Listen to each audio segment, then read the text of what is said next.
கிறிஸ்துவுக்குள் பிரியமான எல்கிபோர் advent ministry நேயர்களே, உங்கள் யாவரையும் மற்றொரு நல்ல காலாண்டில் சந்திப்பதில் மிகுந்த மகிழ்ச்சி அடைகிறோம். கடந்த காலாண்டு மாபெரும் போராட்டம் என்ற தலைப்பின் கீழாய் தொடர்ந்து மாபெரும் ஆன்மீக போராட்ட புஸ்தகத்தினுடைய ஒவ்வொரு அத்தியாயங்களாய் படித்தோம். இந்த காலாண்டு மூன்றாவது காலாண்டு நாம் மார்க் எழுதின சுவிசேஷ புஸ்தகத்திலிருந்து நாம் பாடங்களை படிக்க இருக்கிறோம். மார்க் எழுதின சுவிசேஷ புஸ்தகம் மீதி இருக்கக்கூடிய சுவிசேஷ புஸ்தகங்களை காட்டிலும் கொஞ்சம் வித்தியாசமான ஒரு புஸ்தகம். ஊழிய பாதையில் முதல் முறையாக வேதாகமத்தை இன்ட்ரெஸ்டாக வாசிக்க தூண்ட ஆசைப்பட்டால் இந்த மார்க் புஸ்தகத்தை தான் படிக்க முற்படுவார்கள். ஏனென்று சொன்னால் சின்ன சின்ன கதைகளாக இருக்கும், சீக்கிரமாய் முடிவது போல இருக்கும். இந்த மார்க் எழுதின சுவிசேஷ புஸ்தகத்தில் மேசியாவை குறித்து தான் மார்க்கு தன்னுடைய சுவிசேஷத்தை ஆரம்பிக்கிறார். ஆனாலும் இந்த மேசியாவை குறித்து மேசியா யார் என்ற பெரிய தகவல்கள் இல்லாமல் இருக்கிறதுனால அதை பொதுவாக இந்த வேத ஆராய்ச்சியாளர்கள் மேசியத்துவ ரகசியம் என்று சொல்லுவது வழக்கம். மேசியத்துவ ரகசியம் அடங்கிய புஸ்தகம். சரி, ரகசியம் மாத்திரம் இருக்கிறதா என்று சொன்னால் நிறைய வெளிப்பாடுகள் இருக்கிறது. இந்த புஸ்தகத்திற்கு இன்னொரு பெயர் வைக்க வேண்டும் என்று சொன்னால் வெளிப்படுத்தலும் ரகசியமும் கலந்த புஸ்தகம் என்று இதை சொல்ல முடியும். இதை 2 பிரிவாக பிரிக்கிறார்கள். முதல் 8 அதிகாரங்கள் இயேசு யார் என்பதை முன்னிறுத்தி காட்டக்கூடியதாய், இந்த மேசியா யார் என்பதை முன்குறித்து காட்டக்கூடியதாய், பின்னால் வரக்கூடிய மீதி இருக்கக்கூடிய 8 அதிகாரங்கள் இயேசு எங்கே செல்கிறார் என்பதை குறித்தும் இந்த புஸ்தகம் சொல்லுகிறது. ஒருவேளை மேசியா என்றும்போது யூதர்கள் எல்லாருடைய பெரிய ஆசை அவர் ராஜாதி ராஜாவாய் இருந்து ரோம சாம்ராஜ்யத்திற்கு ஒரு முடிவை கொண்டு வந்து ரோமர்களுக்கு மேலே யூதர்கள் ஆட்சி பண்ணும்படியாய் வருவார் என்று ஆசைப்பட்டாங்க. ஆனால் அவருடைய மரணம் ரோமர்களுடைய கையில் ஒரு இழிவான மரணமாய் காணப்பட்டது. ஆனாலும் அதன் நடுவிலும் பரலோகத்தின் ஆண்டவர் நமக்காய் வைத்திருந்த அந்த ரட்சிப்பின் திட்டத்தை, அவரை தம்மை மீட்கும் பொருளாய் ஒப்பு கொடுத்ததை குறித்து மார்க் இன்னும் தெளிவாய் காட்டுகிறார். தெய்வத்துவத்தை குறித்து பேசுகிறது, மனிதத்துவத்தை குறித்து பேசுகிறது, அவருடைய எல்லா ஆயத்தத்தை குறித்து பேசுகிறது. மார்க் எழுதின சுவிசேஷமானது நமது ரட்சிப்புக்கு விலையாக கிறிஸ்து அனுபவித்த அந்தகார நிலையை காட்டுகிறது. நமக்கு ரட்சிப்புக்காய் இயேசு கிறிஸ்து என்ன அந்தகார நிலையை ஏற்றார் என்பதை இந்த காலாண்டு முழுவதும் நம்ம படிக்க இருக்கிறோம்.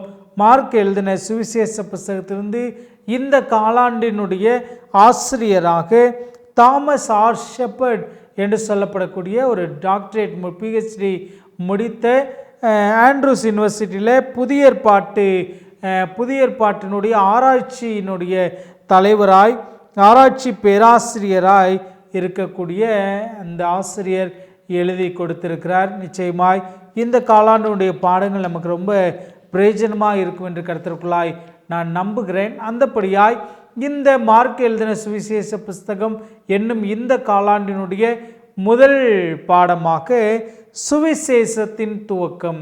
இந்த மார்க் எழுதின சுவிசேஷ புஸ்தகத்தினுடைய ஒரு முன்னுரையை நம்ம பார்க்க இருக்கிறோம். தலைகளை தாழ்த்தி ஜெப செய்வோம். எங்களை நேசிக்கிற நல்ல தகப்பனே, நாங்கள் கற்றுக்கொள்ள போகிற பாடத்திற்காய் நன்றி. பரிசுத்த ஆவியானவர் இடைப்படுங்க, தொழில்நுட்ப இடையூறுகள் இல்லாமல் பாதுகாத்து கொள்ளுங்க. இயேசு ஒளியாய் வருகிறோம் நல்ல பிதாவே, ஆமேன்.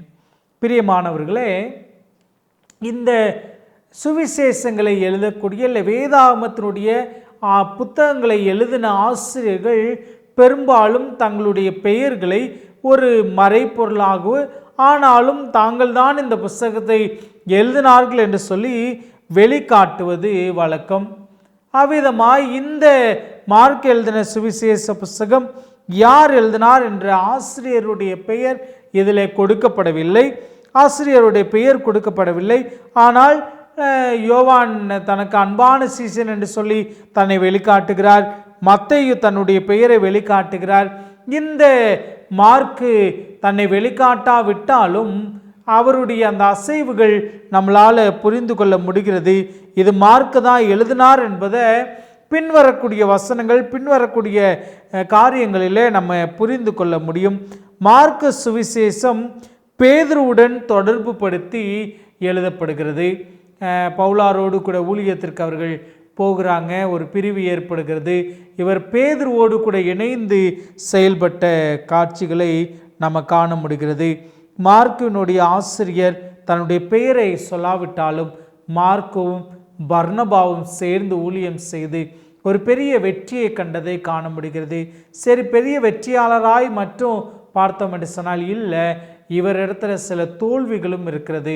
அதுதான் ஞாயிற்றுக்கிழமை பாடத்தில் நம்ம படிக்க போகிறோம். இந்த வார பாடத்தினுடைய மனன வசனம் மார்க்கு 1ஆம் அதிகாரம் 14-15 வசனம். யோவான் காவலிலே வைக்கப்பட்ட பின்பு இயேசு கலிலேயாவிலே வந்து தேவனுடைய ராஜ்யத்தின் சுவிசேஷத்தை பிரசங்கித்து, காலம் நிறைவேறிற்று, தேவனுடைய ராஜ்யம் சமீபமாயிற்று, மனம் திரும்பி சுவிசேஷத்தை விசுவாசியுங்கள் என்றார். இந்த மனன வசனத்திலிருந்து இந்த ஆசிரியர் ரொம்ப அழகான ஒரு ஒப்புமையை தானியேல் புஸ்தகத்தோடு கூட 70 வருஷ தீர்க்க தரிசனத்தோடு கூட ஒப்பிட்டும் கூட எழுதுகிறார். அதை தொடர்ந்து நம்ம படிக்க போகிறோம். ஞாயிற்றுக்கிழமை பாடத்துக்கு நம்ம திருப்பினோம் என்று சொன்னால், தோற்று போன ஊழியக்காரர். ஒருவேளை இந்த ஆரம்பமே ஒரு கடினமான வார்த்தையாய் தோன்றுகிறது. தோற்று போன ஒரு ஊழியக்காரர். அந்த நாட்கள் ஊழிய பாதையில் ஒரு கடினமான நாட்கள். ஊழியம் என்று சொன்னால் ஒருவேளை நம்ம நினைக்கக்கூடிய சாதாரணமாய் இன்றைக்கு இருக்கக்கூடிய ப்ராஸ்பரிட்டி ப்ரீச்சிங்காக ப்ராஸ்பரிட்டி ஊழியங்களாய் அந்த காலங்கள் இல்லை. வேதாகமத்தில் நம்ம நிறைய இடங்களில் வாசித்தோம் என்று சொன்னால் சீசர்கள் சிதறிப்போன காட்சியை காண முடிகிறது. கல்லெறிந்து கொலையுண்ட காட்சிகளை காண முடிகிறது. சீசர்களுடைய அப்போஸ்தலர்களுடைய மரணங்களை எல்லாம் திருப்பி பார்த்தோம் என்று சொன்னால் ஒரு அகோரமான மரணங்களாய் இயேசு கிறிஸ்துவை மறுதலிக்க சொல்லி அநேக பாடுகளை அனுபவித்த காட்சிகளை நம்ம காண முடிகிறது. ஒருவேளை இந்த பாடுகளை சில நேரம் சந்திக்கும் போது அப்பொழுதுதான் அவர்களுடைய உண்மையான அந்த மனநிலை புரியும் என்று சொல்லி சொல்வார்கள். ஒருவேளை ஊழியத்தின் பாதையில் அந்த நாட்களில் இருந்த ஒரு நெருக்கடியும் பயமும் அதரியமும் அதிகரித்த நிலையில் கர்த்தருடைய பணிக்காக முழு மனதுடன் தன்னை அர்ப்பணிப்பதிலிருந்து மார்க்கு சற்று தடுமாறினார். கஷ்டங்களுக்கு பழக்கப்பட்டிராத நிலையில் பாதையில் காணப்பட்ட ஆபத்துக்களினாலும் தனிமை அனுபவங்களினாலும் மனமுடைந்து போனார். இப்போ ஒருவேளை தனிமையின் அனுபவங்கள், இந்த ஊழியத்தினுடைய கடினங்கள், ஊழிய பாதையில் நம்ம சந்திக்கக்கூடிய நிறைய சோர்வுகள் இந்த மார்க்குவை ஒருவேளை ஊழியத்திலிருந்து நம்ம பிரிந்து போக வைத்திருக்கலாம். திங்கட்கிழமை பாடத்தில் நம்ம படிக்க போகிறோம். அப்போஸ்தலர் 15ஆவது அதிகாரத்தில் நம்ம பார்த்தோம் என்று சொன்னால், பவுல் இவரை அழைத்து செல்ல வேண்டும் என்று பர்னபா முயற்சி செய்யும்போது பயங்கர கோபம் அடைகிறார். பவுலுடைய அந்த கோபம், பவுல் நிதானமாக எல்லா காரியத்தையும் செய்த சவுலாக இருக்கும்போது ஒருவேளை கோபம் அதிகமாக இருந்தது.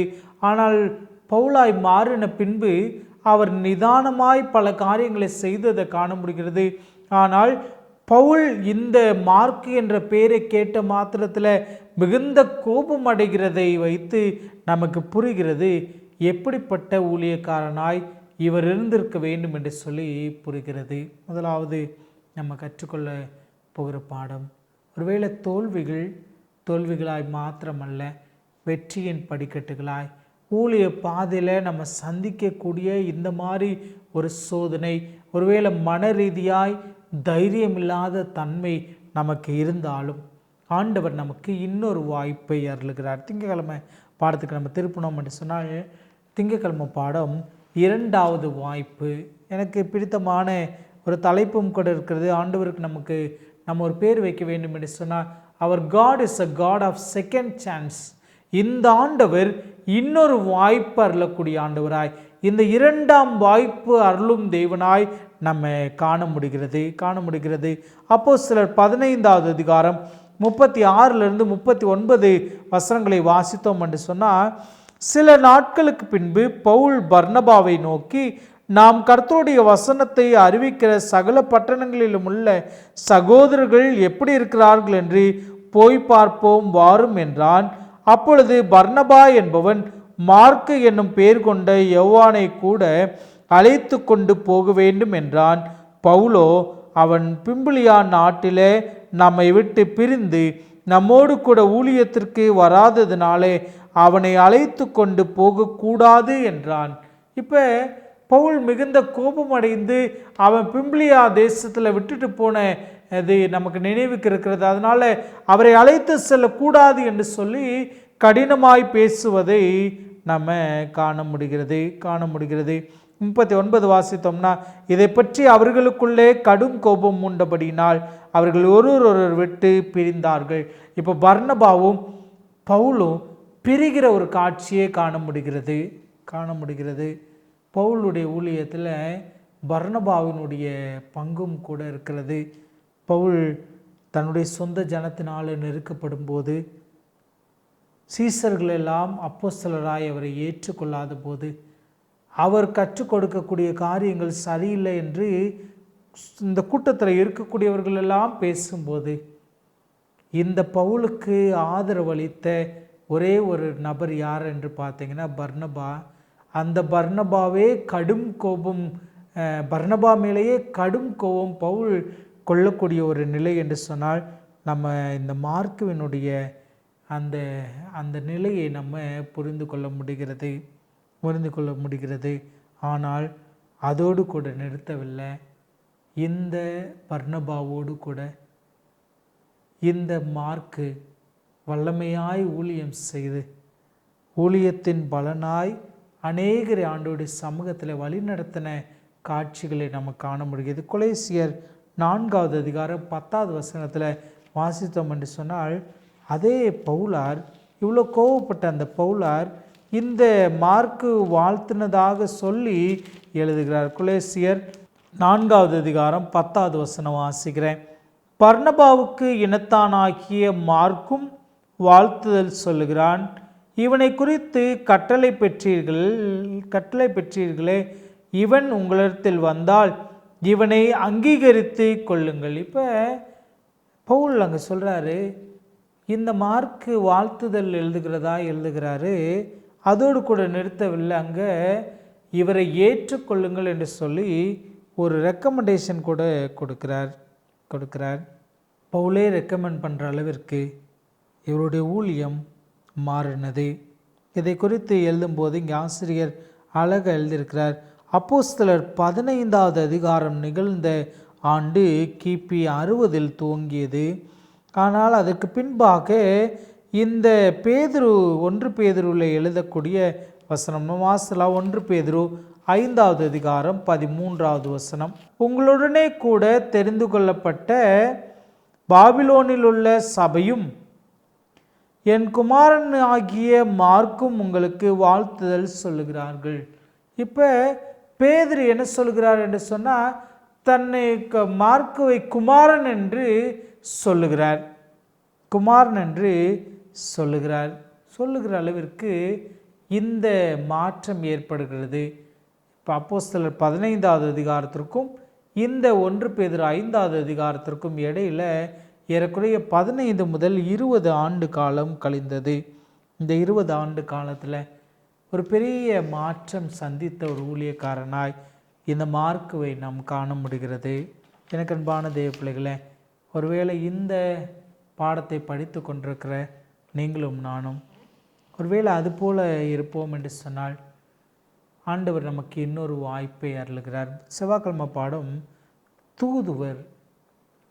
தூதுவர் என்று சொன்னாலே, நமக்கு தெரியாத ஒரு காரியத்தை, நம்ம கண்டிப்பாய் தெரிந்து கொள்ள வேண்டிய காரியத்தை நமக்கு வந்து சொல்லுகிறவர் என்று சொல்லி அர்த்தம்.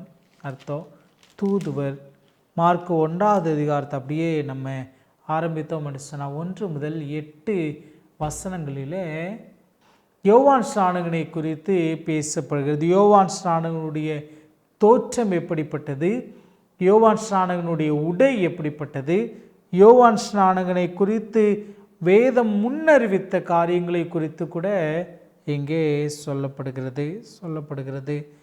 இந்த யோவானாலே கர்த்தராகிய இயேசு கிறிஸ்து தூதுவராய் முன் அறிவிக்கப்படுகிறார்.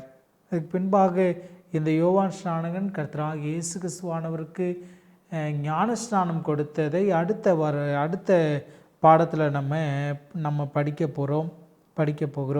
இங்கே பண்டைய எலியா 2 ராஜாக்களின் புத்தகம் 1வது அதிகாரம் 8வது வசனத்தில் பண்டைய எலியா என்ன தோற்றத்தோடு கூட இருந்தார், அவருடைய உடை எப்படி இருந்ததோ அதே போல் இங்கேயும் அதே தைரியத்தோடு அதே உடையோடு இந்த ஊழியக்காரன் ஞானஸ்நானம் எடுக்க வரக்கூடியவர்களை பார்த்து விரியன் பாம்பு குட்டிகளே என்று சொல்லி அழைக்கிற ஒரு நபராய் இருக்கிறார்.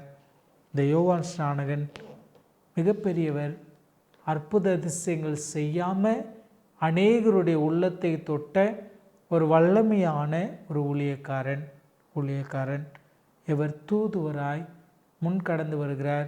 கர்த்தராகிய இயேசு கிறிஸ்துவானவர் ஞானஸ்நானம் எடுக்க வரும்போது அவருடைய பாதரட்சியின் வாரை அவிழ்க்கிறதற்கும் எனக்கு தகுதி இல்லை என்று சொல்லி, ஆனாலும் தன்னை பரலோகத்தின் ஆண்டவர் தகுதிப்படுத்தின காட்சியை நம்ம காணப்படுகிறது. புதன்கிழமை பாடத்துக்கு திருப்பணம் என்று சொன்னால் இயேசுவின் ஞானஸ்நானம். மார்க் 1வது அதிகாரம் 9 முதல் 13 வசனத்தை நம்ம வாசித்தோம் என்று சொன்னால் அங்கே ஒரு ஞானஸ்நான ஆராதனை நடக்கிறது. ஞானஸ்நான ஆராதனை இது இவருக்காய் மாத்திரம் ஆயத்தப்படுத்தப்பட்டிருந்ததா என்று கேட்டால் இல்லை, அங்கே நிறைய யூதர்கள் கடந்து வந்து ஞானஸ்நானம் எடுத்த காட்சியை நம்ம காண முடிகிறது.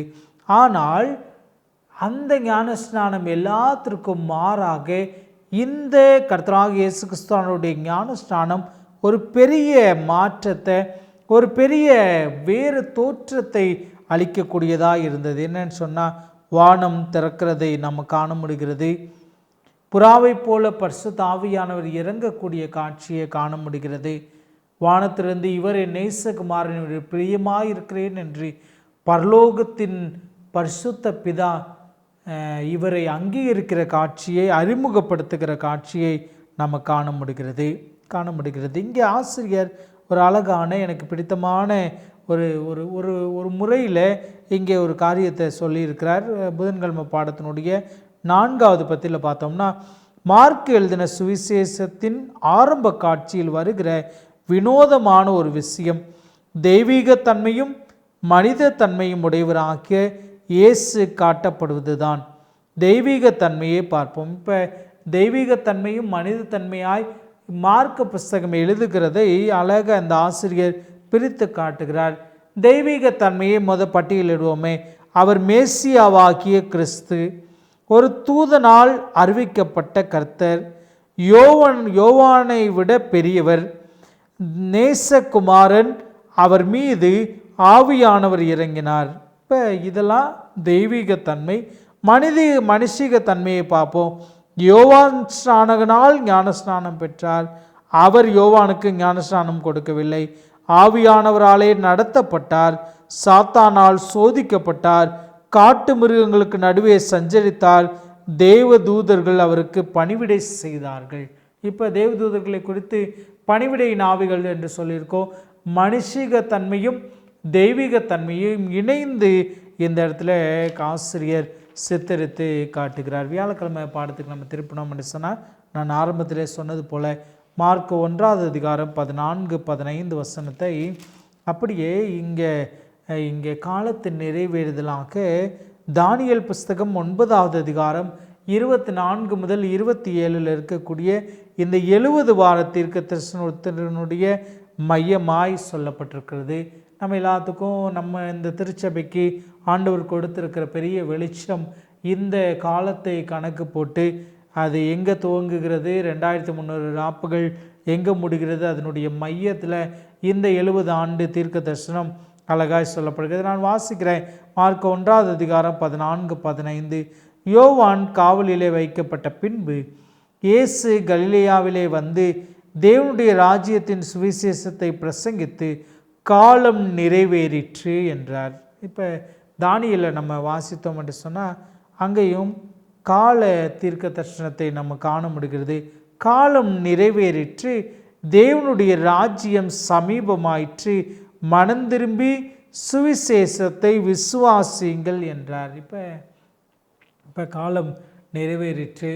என்ன காலம் நிறைவேறிற்று? இந்த 70 வருஷ தீர்க்க தரிசனத்தில் இந்த 7 வருடங்கள் பிரித்தெடுக்கப்படுவதை, அந்த 7 வருடத்தினுடைய மையமாய் கர்த்தராகிய இயேசு கிறிஸ்துவானவர் இருக்கிறதையும், 7 வருடத்தினுடைய இந்த 7 வருடங்களுடைய துவக்கம் கிபி 27 கர்த்தராகிய இயேசு கிறிஸ்துவானவர் ஞானஸ்நானம் எடுத்த காட்சியை இங்கே நம்ம காண முடிகிறது. அதிலிருந்து 31 கர்த்தராகிய இயேசு கிறிஸ்துவானவர் மரித்ததையும், அதுக்கு பின்பாக 34 ஸ்தேவான் கல்லெறிந்து கொல்லப்பட்டதையும், ஸ்தேவான் கல்லெறிந்து கொல்லப்பட்டதுக்கு பின்பாக சுவிசேஷம் பிரஜாதிகளுக்கு கடந்து போகக்கூடிய காட்சியம் நம்ம காண முடிகிறது. எனக்கு அன்பான தேவ பிள்ளைகளே, இந்த அறிமுகத்தில் நம்ம ஒரு காரியத்தை முன்வைத்திருக்கிறோம். மார்க்குவை பார்க்க ஒரு பயப்படக்கூடிய நபராய், ஒரு தோல்வியாளராய் நம்ம அப்படியே நோக்கி போனால், ஆண்டவர் அவருக்கு இன்னொரு வாய்ப்பை தந்து ஒரு பெரிய மாற்றத்தை அருளி அவரை வல்லமையாக எடுத்து பயன்படுத்தி அவர் மூலமாய் தூதுவரை குறித்து பேசப்படுகிறது. இயேசு கிறிஸ்துவனுடைய ஞானஸ்நானத்தை குறித்து பேசுகிறார். இதில் 70 வார தீர்க்க தரிசனத்தில் அந்த 7 வருடங்கள் பிரித்திருக்கிறதை குறித்து அழகான காட்சிகளை இந்த மார்க்கு எழுத முடியுது என்று சொன்னால், நமக்கும் ஆண்டவர் இன்னொரு வாய்ப்பை அருளியிருக்கிறார். அந்த வாய்ப்பை ஆண்டவருக்காய் நம்ம பயன்படுத்துவோமா? இந்த மார்க்கு சுவிசேஷ புஸ்தகத்தை இந்த காலாண்டு முழுவதும் நம்ம படிக்க போகிறோம். ஒரு தெளிவான விளக்கங்களை நம்ம காண முடியும். ஆசிரியர் அவ்விதமாய் வழி நடத்தியிருக்கிறார். நிச்சயமாய் அந்த நோக்கத்தோடு, அந்த ஜெபத்தோடு இந்த காலாண்டு முழுவதும் நம்ம தொடர்ந்து படிக்கலாம். இந்த நாளினுடைய பாடம் உங்களுக்கு நன்மையாக இருந்திருக்கும் என்று நம்புகிறேன். நம்ம ஒரு ஜெபத்தோடு கூட இந்த பாடத்தை நிறைவு செய்வோம். எங்களை நேசிக்கிறதான எங்கள் பரலோகத்தின் நல்ல தகப்பனே, எங்களுக்கும் நீர் மறுவாய்ப்பு அருளக்கூடிய தேவனாய் இருக்கிறீர் என்று நாங்கள் நம்புகிறோம். கர்த்தர் கிருபையாய் எங்களுக்கும் ஒரு மறுவாய்ப்பை கொடுத்து, நாங்களும் இந்த மார்க்குவை போல ஒருவேளை ஊழியத்தை குறித்து நாங்கள் பயந்து கொண்டிருந்தோம் என்று சொன்னால், ஊழியத்தில் ஒரு வல்லமையுள்ள மார்க்குவை போல ஒரு ஊழியக்காரராய் எடுத்து பயன்படுத்த வேண்டுமாய் உடைய சமூகத்தில் நாங்கள் ஒப்பு கொடுக்குறோம். உடைய கிருபையினாலும் உடைய இரக்கத்தினாலும் உடைய தயவினாலும் வழி நடத்துங்க. இந்த நிகழ்ச்சியை கண்டு கொண்டிருக்கிற ஒவ்வொருவரையும் கர்த்தர் ஆசீர்வதிங்க. கிறிஸ்து இயேசுவின் வழியாய் ஜெபிக்கிறோம். எங்கள் ஜெபம் கேளும் ஜீவனுள்ள நல்ல பிதாவே, ஆமென். நேர்களே, இந்த நாளினுடைய பாடம் உங்களுக்கு பிரயோஜனமாக இருந்திருக்கும் என்று கர்த்தருக்குள்ளாய் நாங்கள் நம்புகிறோம். இது வல்லமையுள்ள தேவனுடைய ஊழிய பணியில் எல்கிபோர் அட்வென்ட் மினிஸ்ட்ரீஸ். தொடர்ந்து இந்த யூடியூப் சேனலை இணைந்து கொள்ளுங்கள். உங்களுடைய நண்பர்களோடு கூட இந்த பாடங்களை பகிர்ந்து கொள்ளுங்கள். இந்த பாடங்களிலே ஏதாவது கேள்விகள் இருக்கும் என்று சொன்னால் எங்களை நீங்கள் தொடர்பு கொள்ளலாம். ஒருவேளை புஸ்தகங்கள் உங்கள் கரங்களில் கிடைக்கப்பெறாது இருந்தால் எங்களுக்கு நீங்கள் தொடர்பு கொள்ளலாம். நிச்சயமாக இந்த நாளினுடைய பாடத்தை நம்ம தொடர்ந்து படிப்போம். தெய்வன் தாமே உங்களை என்னையும் ஆசீர்வதிப்பாராக. ஆமென்.